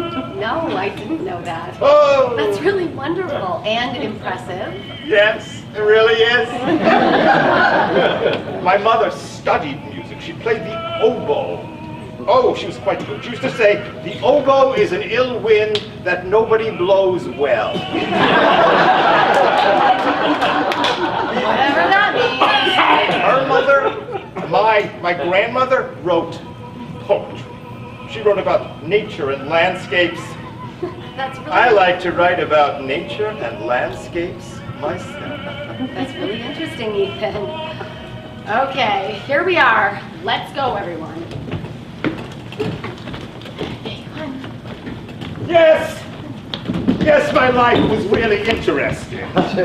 Oh, I love the whole, oh yes, I was never any good at music, even though I understand it. But I used to write a lot of poetry. I still do. My family was very accomplished. I bet you didn't know that either, did you, Mallory? No, I didn't. And whatever happened to having a little peace for a while? Well, you were talking too, you were responding, so I figured it was okay to continue our conversation. You're right. I'm sorry, Ethan. Go Both on. my parents were very accomplished. My father was a composer. He was a lot like Mr. Cobb. You know, he was very difficult to live with. He demanded total silence most of the time. He was always writing. He said he needed to concentrate. He was always, you know, I couldn't even talk at dinner. You know, if I did, the conversation had to involve literature or music. I never talk about my day. I think they were glad to be rid of me. My father always told me I talk too much. Ethan, that's awful. But I learned a lot from my father. Believe it or not, he liked my poetry. Would you like me to recite something? Maybe later, Ethan. We have to go inside now. We're late as it is. That way, Ethan. Please, we're really late. Would you like to know the kind of music my mother played? My mother used to read my grandfather's poetry to me every night at bedtime. I would love to, Ethan, but not now. I have to get everyone inside. I need to call Peggy to find out what to do about my Oh, it won't take much time. I can tell you on the way inside. Ethan, not now. I have to hurry before I wet my pants! Okay, go with it. You run ahead. Will you tell them about my lunchbox? Yes, Louis, I will tell him about your lunchbox. I'm scared. I don't want to be thrown out. All right, would you stop, Louis? He's not going to throw you out. Stop, Louis. Stop! Knock it off, Victor. It's not funny. Oh, for Pete's sake, you guys. He doesn't mean anything by it. I don't care. It's not funny. It's not funny. It's not funny. Good morning, Mary Beth. I'm so sorry we're late. Emma had some issues this morning. Just please let Betty know that we have to get started on time. We try to take everyone out for Dunkin' Donuts in the morning, and when someone's late, it means everyone has to wait. If she can't get them here on time, she may have to keep them home for the day. Oh, she's going to love to hear that. I'll let her know. Oh, thanks, Mary Beth. Oh, by the way, Louis been very upset about his lunchbox. He's worried about forgetting it again. Is there any way you or someone else could remind him to bring it home at the end of the day? Well, listen, it's really Lou's responsibility to make sure he has it. Right, I know, but he's so worried he'll forget it again and that Pete will throw him out if he does. Well, Lou is actually a lot better off than the others here. That's a scary thought. Actually, it is. You know, I don't know why everyone's being placed in the same program. It doesn't make any sense. We're supposed to be integrating them so that no one is discriminated against, but it's just not helping them. They're not all at the same level, and the ones that really need the attention don't get it. Wow, who makes these decisions? The state. Next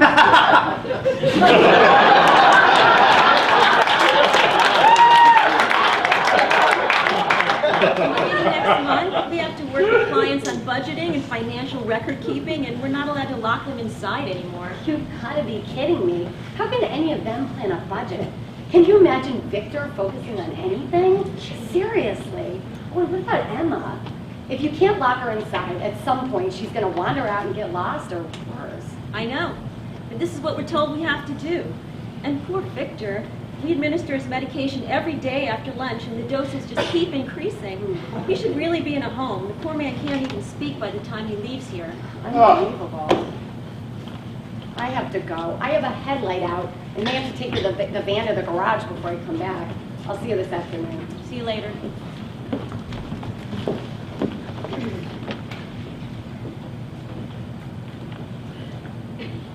Hello, Peggy?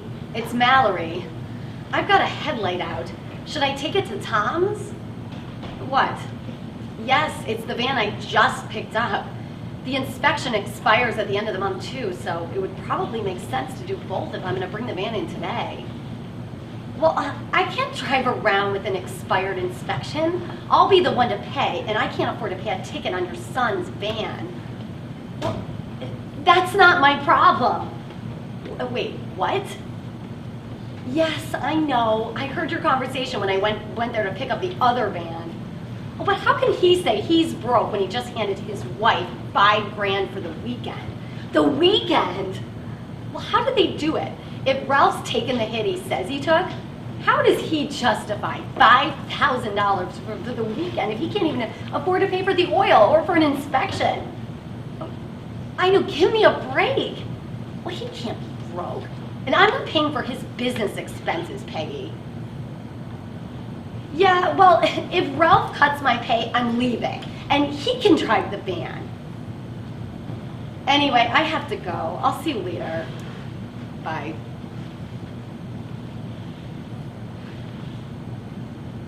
Hey, Ralph? Yeah, listen, I've got a headlight out. I also noticed that the inspection runs out at the end of the month. Do you want me to take the van to Tom's this afternoon? What? Oh, okay. No problem. No, but the inspection, it'll need to be taken care of by the end of the month. Well, that could affect my license. What? No, we don't have to discuss it right now. That's fine. Yes, I'll be there any minute. I'm right around the corner. Okay, bye.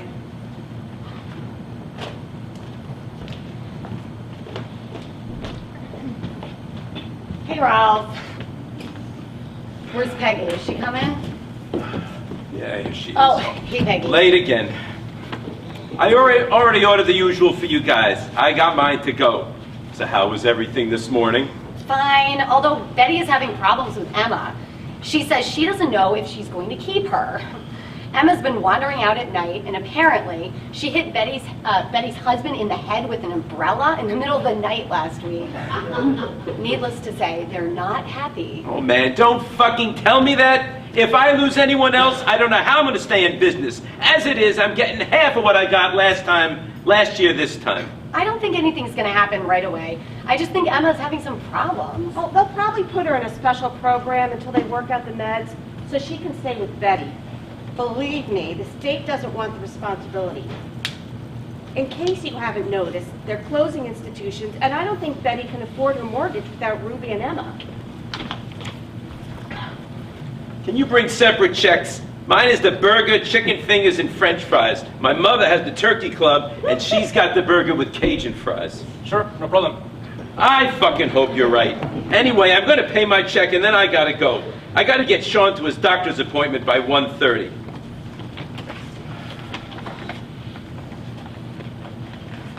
Here's for this month. Talk to you later. Thanks, Ralph. I'll call you later.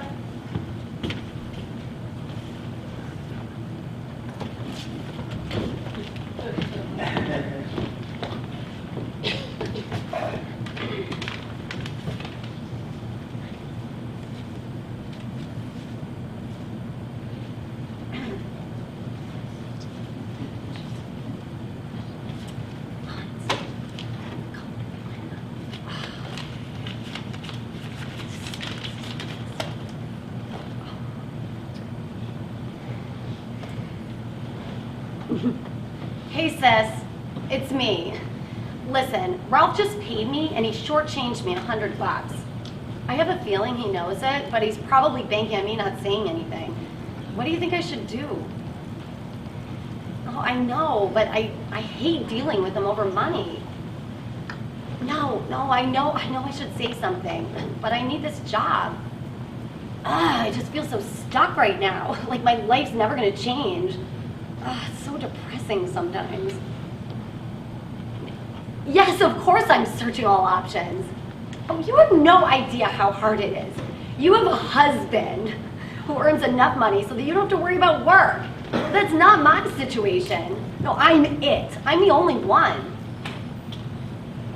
Listen, I'll call you when I get home later. I know you do. I love you too. Bye.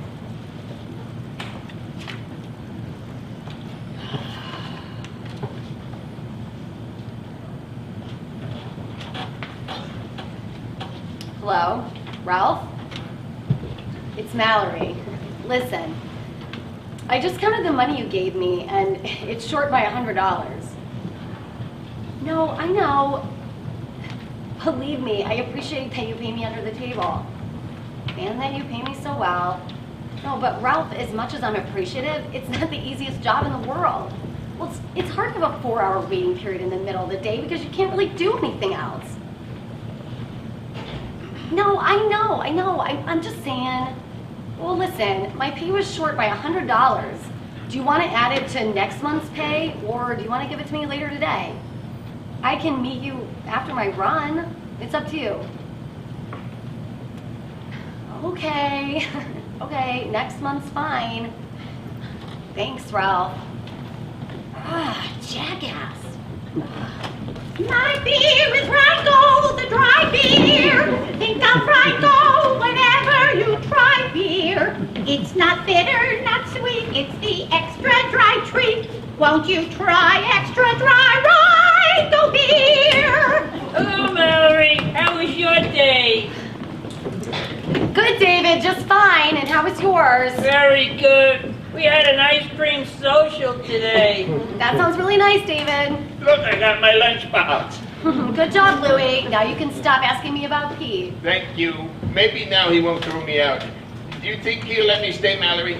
Yes, Louie. Mallory, will Pete let me stay? Yes, Louie. Yes. He'll let you stay. Enough now, all right? Mallory, did you know that Schoenberg suffered from triskaidekaphobia? What's that?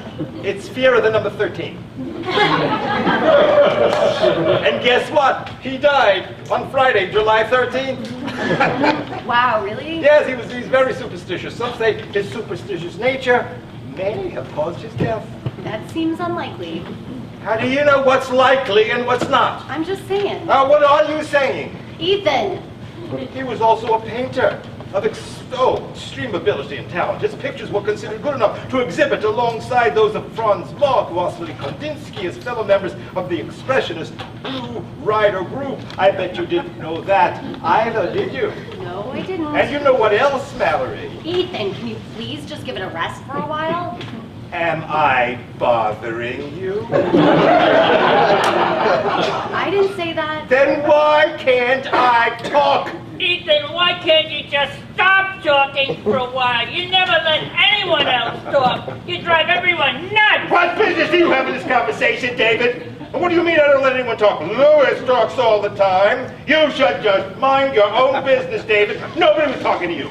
I'm in this man just like you and everyone else, so it is my business. Do you mind? Yes, I do mind. Well, too bad. You irritate everyone, so who cares if you mind? David, that's enough, all right? No, it's not okay. I'm a man, damn it. I'm sorry, David. I didn't mean to upset you. I just don't want this to escalate. Well, it's a little late for that, don't you think? Well, he started it, and I have a right to speak. Yes, of course you do. Are we almost home? I have to go to the bathroom really bad. Ruby, we just left the center. Why didn't you go there? I didn't have to go there. But how do you go from not having to go at all to having to go real bad in a matter of minutes? Oh, never mind. Hang in there, Ruby, okay? We'll be home soon enough. Excuse me, Mallory, Don fell asleep again. He's 90 years old, Louie. Give the poor man a break. Something smells. Something does smell. Oh, God. It's Victor. He appears to have shit himself. And he's covered in it. Oh, man. What do you mean he's covered in it? Well, it looks like he's wiped it all over himself. Oh, God. Can someone please open some windows back there? My window doesn't open. David, please roll down your window. But it's cold. I know, but the van reeks, David. And there's nothing else I can do about it right now. Please. We'll be home soon enough. I hope I don't get sick. You have a better chance of getting sick if you don't roll your window down. Mallory, what about Don? Well, just tap him to wake him up. He won't get up. Okay, hold on. Hey, driver, I really have to go to the bathroom. I'm gonna go in my pants if we don't stop soon. Hang on, Ruby, please. I have to pull over. Okay. So, Mallory, I've been wondering, why are you in this van? You don't seem to belong here. You certainly are not like the drivers before you. Oh, this is my job, Ethan. And what do you mean I'm not like the other drivers before? Well, to begin with, they weren't very friendly. They wouldn't even talk to us. Really? Why? Yeah, you're the first one who actually seems to like us. At least you let us talk and tell us how we feel. Oh, David, that's really sad. I'm so sorry. They wouldn't even let us talk. You're also smarter than the others. So why did you take this job? Surely you're qualified for jobs that are much better than this one. Why did you say that, Ethan? This is a good job. Yeah, I know. It's a noble calling. But it's not your dream job. No, it's not my dream job. I know. Your dream job is creative writing. That's what you told Pete earlier. I don't understand why you're not doing that. If that's what you want to do, it can't be more difficult than this. Ethan, I can't do this right now. I have to find a place to pull over, and I need to concentrate. What do you have to concentrate? There's either a place to pull over or there isn't. Ethan, please! I'm really stressed out right now. Well, talking might help until you find the right place to pull over. Why are you here? There's really nothing much to it, Ethan. I was laid off about a year ago, and I needed a job, so here I am. But I still don't understand why you're here when you could be pursuing your dream. Enough of the interrogation, Ethan. Oh, that's a strong word. You don't have to get defensive. I'm just wondering why you took this job. I I guess you had no choice, am I right? Ethan, you're seriously starting to get on my nerves. I'm not trying to get on your nerves. It's just that I come from a long line of creatives. I know how hard it is. I remember many times in my youth when my parents struggled. My grandmother couldn't get her poetry published for years. She was really good. But they didn't give up. Eventually, my grandmother's poetry was published. She was quite well known for it. Art was everything to our family. I guess it's not everything to you because you gave up before you even started. Ethan, I'm not discussing this with you. A noble calling. I guess you're stuck here like the rest of us. I bet you don't like it any more than I like being stuck with Mr. Cobb. Only I've accepted it. You haven't accepted it. Am I right? Am I right? I'm not talking to you right now, Ethan. You're trying to get on my nerves and you know But it. you just did. You did talk to me. Ethan, shut up. I mean it. Driver, I can't hold it much longer. Oh, please try to hang in there, Ruby. I promise we'll be home soon. Okay, everyone. Please stay in your seats. I'm coming back to check on Don. Oh.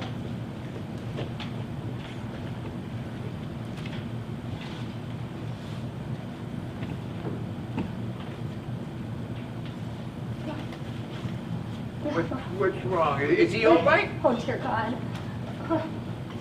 Wait, listen. Listen, Don is 90 years old. It's gonna be okay. Oh, poor Don. He's dead, isn't he? Yes, Ethan. Yes, he's dead. Lucky Don.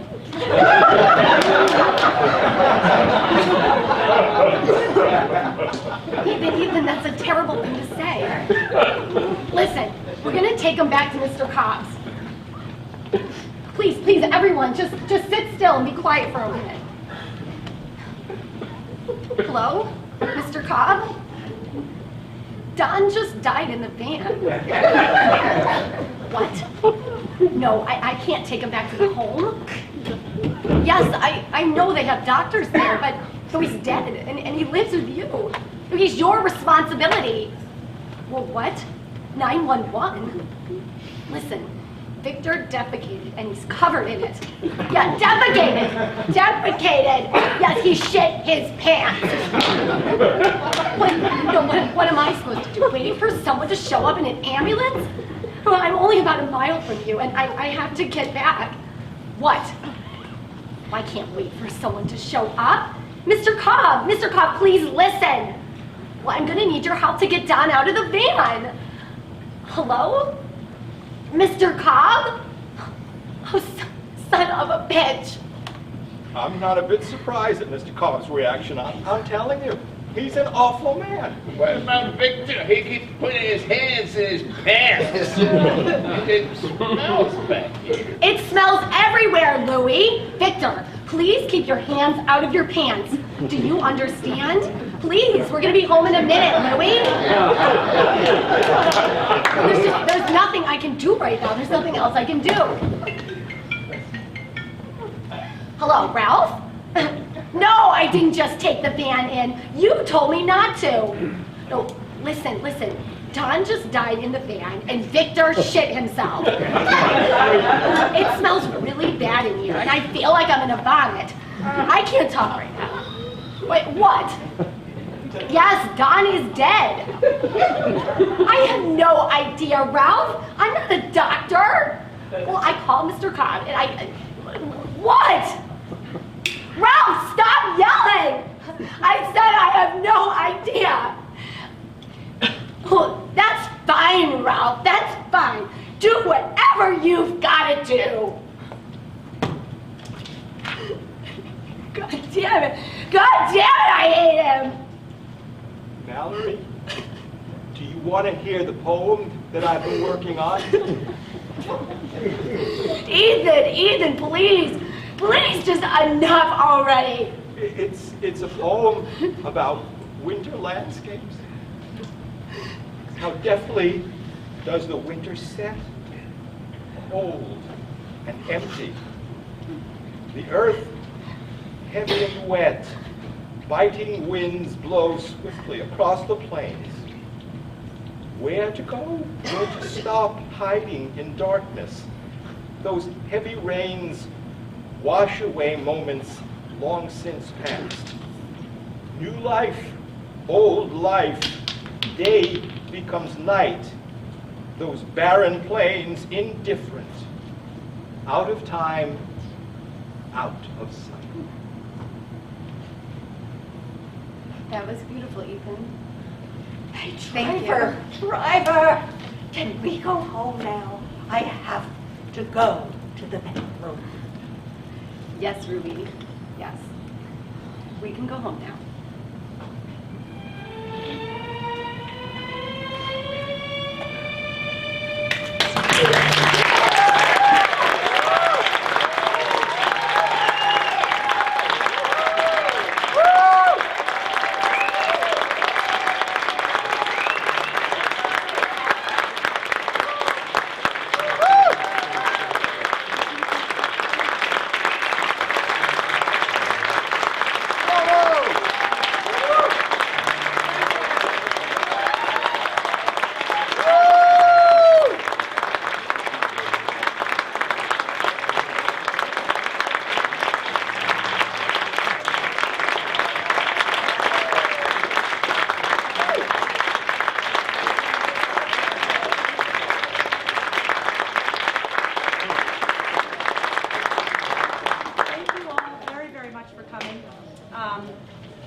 Thank all the playwrights. They're all here tonight. Would you guys just stand up and wave so everybody can see who you are?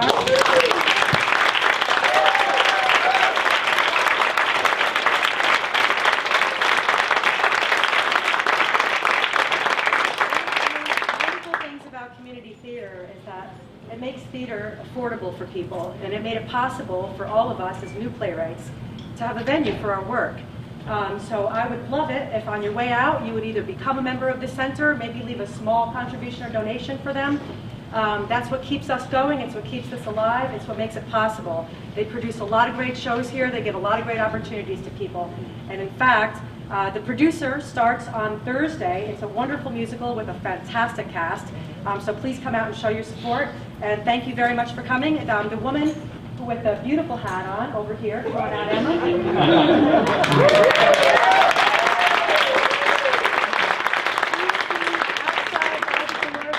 Contribution in the basket. And the very sexy Mrs. Dana Page. Come on up here, Dana. Who from Deer Crossing. You'll be happy to know the sexy Dana Page has offered to make out with anybody who leaves and becomes a new member.